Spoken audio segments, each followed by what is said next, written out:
केंद्र और प्रदेश सरकार बेटी बचाओ बेटी पढ़ाओ के नारे बुलंद करते हुए भले ही हर गली कूचे में लिखवा दे और सामूहिक रूप से लोगों से बुलवा भी ले, साथ ही बेटियों की अस्मिता की सुरक्षा के लिए तमाम कानून बनाने और बड़े बड़े दावे कर ले, बावजूद इसके प्रदेश में यौन जनित अपराधों में कमी देखने को नहीं मिल रही है, जिसका कारण कहीं ना कहीं कानून का पालन कराने वाले सरकार के ही नुमाइंदे एक हद तक जिम्मेदार हैं, जो खुद उस कानून की धज्जियां उड़ाते हैं और आरोपियों पर अंकुश लगाने के बजाय पीड़ित पक्ष को ही प्रताड़ित करते हैं। ऐसा ही कुछ मामला जनपद सिद्धार्थनगर के बासी कोतवाली अंतर्गत देखने को मिला, जहां पुलिस द्वारा सारे नियमों की अनदेखी करते हुए रेप पीड़िता को ही हलकान किया जा रहा है। मामला विगत 24 अप्रैल का है। रेप पीड़िता और उसकी मां के अनुसार विगत 24 अप्रैल को उसकी लड़की गांव में ही शाम को माचिस लेने गई थी, जिस पर गांव के ही 2 लड़कों ने उसको पकड़ लिया और घर में ले जाकर उसके साथ रात भर बलात्कार किया।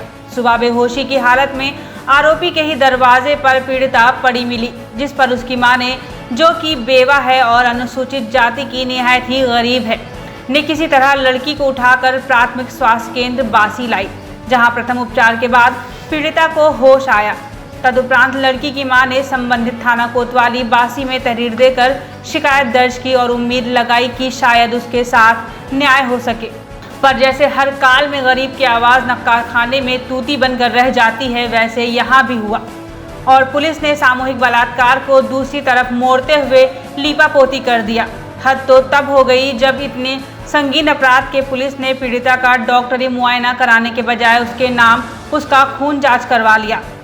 पीड़िता के अनुसार उसकी तहरीर को लेते हुए पुलिस ने आला अधिकारियों को सूचित करने के नाम पर उससे एक सहमति पत्र पर अंगूठा लगवा लिया गया और मामले का पटाक्षेप कर दिया गया, जबकि पीड़िता को बताया गया कि तुम्हारे मामले को दर्ज कर लिया गया है, आगे कार्रवाई होगी। ऐसी दशा में पीड़िता कुछ दिन इंतजार करने के बाद जब आगे की तरफ रुख किया तो उसे पता चला पुलिस ने उसे अंधेरे में रखकर, अनपढ़ और गरीब थी इसलिए उसका कोई सहयोगी भी नहीं रहा और उसने दोनों आरोपियों में से एक आरोपी के साथ उसकी नाबालिग लड़की को बालिग होने के उपरांत शादी का समझौता करा दिया। अब गौर करने वाली बात यह है कि जिस लड़की के साथ 2 लड़कों ने सामूहिक बलात्कार किया हो, उसके साथ एक लड़का विवाह कैसे कर सकता है, और वो भी जो भविष्य में होना है। साथ ही पुलिस के कारनामे निहायत ही मजाकिया जान पड़ते हैं, क्योंकि किसी भी दशा में माननीय न्यायालय में नोटरी तक का महत्व नहीं है, तो फिर एक सादे कागज पर किए गए समझौते का क्या अस्तित्व। अब ऐसी दशा में सरकार भले ही बेटी बचाओ बेटी पढ़ाओ और बेटियों की सुरक्षा की गारंटी के नारे बुलंद कर रही हो, लेकिन जब कानून के रक्षक ही भक्षक बनकर गरीबों मजलूमों को दबाने में लगे हों, तो फिर सरकार के सारे वादे और स्लोगन बेमायने साबित होते हैं। कहाँ से आए हो, क्या मामला? गौरी से आए हैं। क्या हुआ? गए थे दुकान पे सामान अब माचिस खरीदने, तब 2 लोग रास्ते पे मेरा पैर पकड़ लिया था, मुझे कमरे में लेके गया। उसके घर वाले नहीं थे और जबरदस्ती मेरे साथ गलत काम किया। जब मैं चिल्लाने की आवाज़ निकाली तो मेरा मुंह ढक दिया ओढ़नी से। तुमको होश कब आया? वो सुबह आया था। इसकी जानकारी किसको दिया? मम्मी को। कोई कार्रवाई हुआ अभी तक? अभी नहीं। पुलिस ने तुमसे कुछ पूछा?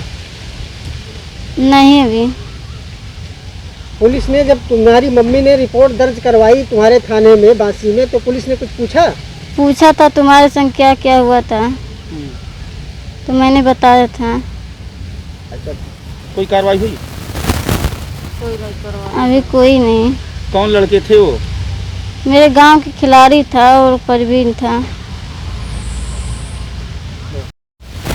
क्या नाम है आपका, क्यों आई हैं यहाँ पे? हम आए बड़े साहब के लगे, बड़े साहब के लगे आयल है। ओ हमसे बड़ा साहब अंगूठा बुला के करवा ली। हमें पढ़े लिखे मालूम नहीं बा, हमें पढ़े लिखे मालूम नहीं, हमें बुला के अंगूठा लगवानी है। मामला पूरा क्या है? हाँ, मामला हमारे बेटी के संगे वो माचिस आने गई रही और उन्हें लड़कन के घर वाले कुल चल गए नहीं वो रिश्तेदारी में। माचिस जैसे अकेला देखिन जैसे हमारे लड़की टांग ले गई, टांग के ले गई, मुँह बांध दी है। और बाद बलात्कार कर बेहोश हो गई। हमारे कौन लोग थे वो? एक परवीन हो, एक खिलाड़ी हो। कौन सा गांव है? गौरी। आप किस गांव की रहने वाली? हम गौरी के रहने वाले ही। आपका पूरा नाम क्या है? हमारा अमरावती नाम है। पति का नाम? हरीश। क्या चाहती हैं आप? हम चाहते हैं साहब मुकदमा, हम चाहते हैं जेल जाओ।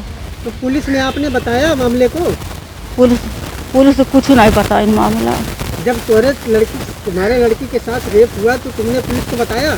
हम पुलिस के बताए रहली है। पुलिस ने क्या किया? पुलिस के बताए रहली है, 1 महीना से हम दौड़त बाटी, पुलिस हम को कुछ करते नहीं हमारे संगे। आज आप यहाँ आई थी, क्या कहा गया?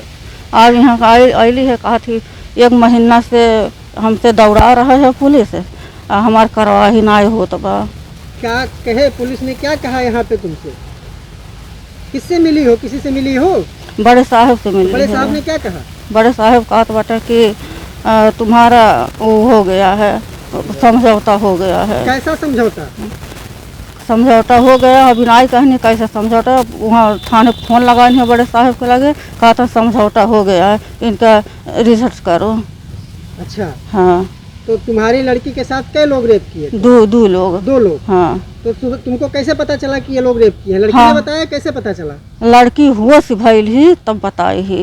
तो लड़की का डॉक्टरी वॉक्टरी कुछ हुआ था? कुछ नहीं डॉक्टरी हुआ है। क्यों पुलिस में आपने उस दिन नहीं बताया था? नहीं, वही दिन बताए रहे हो पुलिस में, लेकिन नहीं बताए रहे हो? वही दिन बताए रहे, लेकिन पुलिस और डॉक्टरी नहीं कराए हैं। पुलिस ने डॉक्टरी नहीं नहीं, कराया? पुलिस डॉक्टरी नहीं कराए हैं। सिद्धार्थनगर से केकेडी न्यूज संवाददाता पवन जायसवाल की रिपोर्ट। देवरिया क्षेत्राधिकारी नगर श्री यश त्रिपाठी पुलिस फोर्स प्रभारी निरीक्षक कोतवाली और मजिस्ट्रेट नायाब तहसीलदार क्षेत्र में भ्रमणशील रहते हुए हनुमान मंदिर रोड से गुजर रहे थे कि वी-मार्ट शॉपिंग मॉल के बाहर कोविड-19 के नियमों के उल्लंघन को देखा गया। साथ ही ये भी जान लीजिए कि शॉपिंग मॉल का शटर भी गिरा हुआ था। जब शटर उठाकर देखा गया तो अंदर काफी संख्या में लोगों की भीड़ दिखाई दी, जो कोविड के नियमों को ताक पर रखते हुए उल्लंघन कर रही थी। जिसके बाद वी-मार्ट शॉपिंग मॉल के कर्मचारियों को कोविड-19 के नियमों के उल्लंघन के संबंध में अवगत कराते हुए नायाब तहसीलदार मजिस्ट्रेट की उपस्थिति में वी-मार्ट शॉपिंग मॉल को सीज कर दिया गया।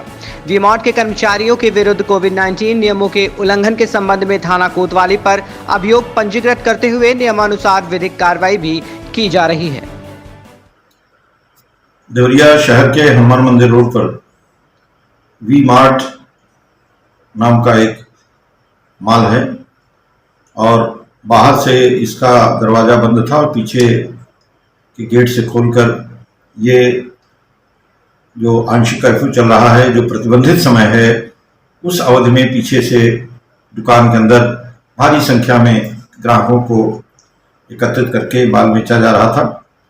क्षेत्राधिकारी नगर ने यहाँ छापा मारा और इस वी-मार्ट को बंद कराते हुए इनके विरुद्ध नियमानुसार विधिक कार्रवाई, जो लॉकडाउन चल रहा है, जो आंशिक कर्फ्यू लगा है, 144 का उल्लंघन है और एपिडेमिक एक्ट के तहत अभियोग पंजीकृत कराकर विधिक कार्रवाई कराई जा रही है। सलेमपुर देवरिया से केकेडी न्यूज संवाददाता शाहबाज खान की रिपोर्ट।